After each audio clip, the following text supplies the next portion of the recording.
اور آج آقا عباس کے حوالے سے عباس کے نام پہ ہر ایک کی حاجت پوری ہوتی. ایسے ایسے واقعات، معجزات، کرامات، اور ہمیشہ ابھی آج کل بھی، آج کے زمانے میں بھی آنکھوں کے سامنے. کوئی وجہ تو ہوگی نا. اللہ، میں نے کل بھی عرض کیا تھا، عادل ہے. کسی کو دیتا ہے تو دیکھ کے دیتا ہے کہ یہ اس چیز کو ڈیزرو کر رہا ہے کہ نہیں.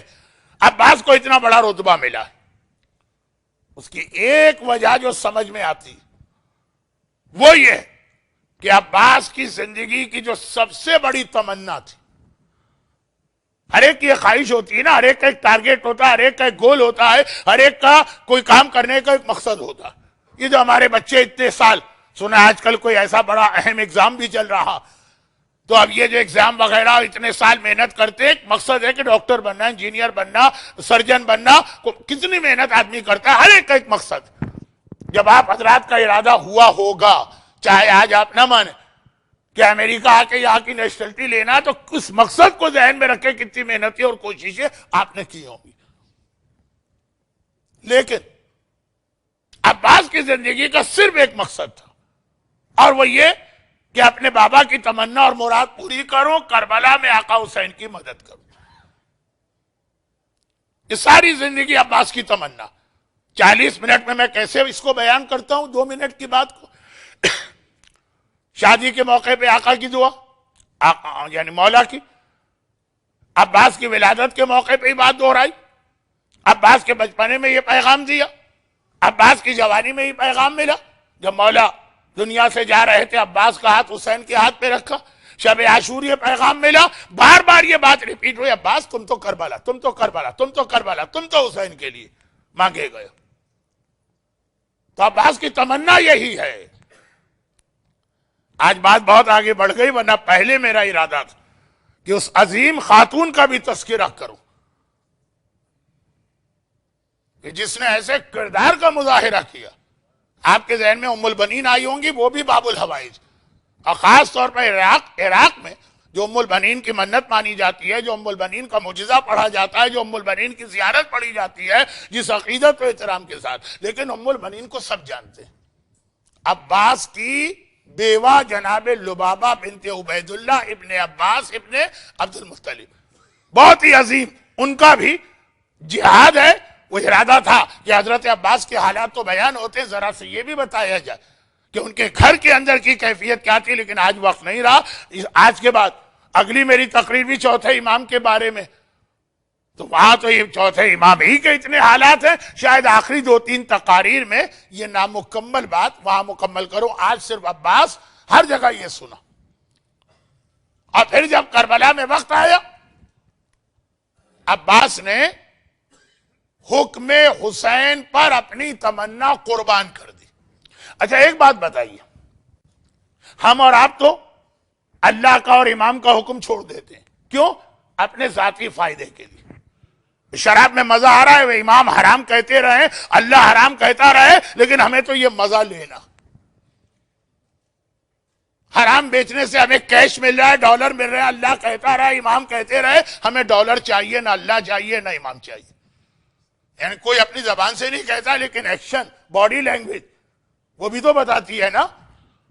اللہ کہتا رہے، امام کہتے رہے، عباس کہتے رہے، حجاب حجاب حجاب. ہم امام باڑے میں تو حجاب کر لیں گے، اس کے باہر نہیں کر سکتے. حجاب مزہ آتا ہے بے حجابی میں، مزہ ہوتا ہے نا، ورنہ کیوں کرتے بے حجاب؟ ایسا کوئی قانون نہیں ہے کسی حکومت کا کہ بے حجاب نکلو تو روزانہ تمہیں $100 دیے جائیں گے، بلکہ بے حجاب نکلنے پہ ڈالر خرچ کرنا پڑتے ہیں. ہمارے انڈیا پاکستان میں بہت سی عورتیں، میں ذاتی طور پہ جانتا ہوں، اس لیے برقع پہن لیتی ہیں کہ برقع پہننے کے بعد نہ کپڑوں کی فکر، نہ زیورات کی فکر، نہ میک اپ کی فکر ہے، گئے کام کر کے آگے. اب حجاب نکلیں گے تو پھر تو بیوٹی پارلر اور میک اپ اور یہ سب بھی ہونا چاہیے، خرچ کرنے کو تیار، کیوں مزہ آتا. ہم اور آپ یہ سارے اپنے مزے کے لیے، نہ اللہ یاد رہتا ہے، نہ امام، نہ عباس. لیکن عباس ذرا دیکھیں وہ کیا قربانی دے رہے ہیں. سکینہ پیاسی ہے، اور اتنی پیاسی ہے، نہیں میں سکینہ سے بھی زیادہ سخت پیاس پڑ رہا ہوں. اصغر پیاسا ہے، اور اتنا پیاسا ہے کہ فوج یزید رو دی. اتنے ظالم، اتنے سنگدل، اتنے پتھر دل یزیدی رو دیے. کیا عباس نہیں دیکھ رہے تھے یہ منظر؟ اصغر کی شہادت اور عباس کی شہادت میں فاصلہ ہی کتنا. عباس دیکھ رہے ہیں اور طاقت رکھتے ہیں کہ تلوار چلا کے پانی لے کے آ جائیں. جب آقا نے پانی کے لیے بھیجا تھا تو تلوار رکھوا لی تھی، خالی نیزہ دے کے بھیجا تھا. اگر عباس کے ہاتھ میں تلوار ہوتی تو ہرملہ کی بھی مجال نہیں تھی کہ تیر چلاتا. اصغر تڑپ رہا ہو، سکینہ تڑپ رہی ہو، بیمار امام سجاد بخار کی کیفیت میں، اور پانی کا ایک قطرہ بھی اس کے گلے سے 3 دن سے نہیں اترا، اور عباس یہ دیکھ رہا، اور عباس کو پتا ہو کہ میرے بابا نے مجھے کیوں مانگا، اور پھر اس لیے وہ خاموش رہے کہ امام کہتے ہیں کہ میں اجازت نہیں دے رہا. ہمیں اور آپ کو بھی اجازتیں نہیں ہیں، لیکن ہم امام کی کسی اجازت کی نعوذ باللہ پرواہ کرتے ہیں؟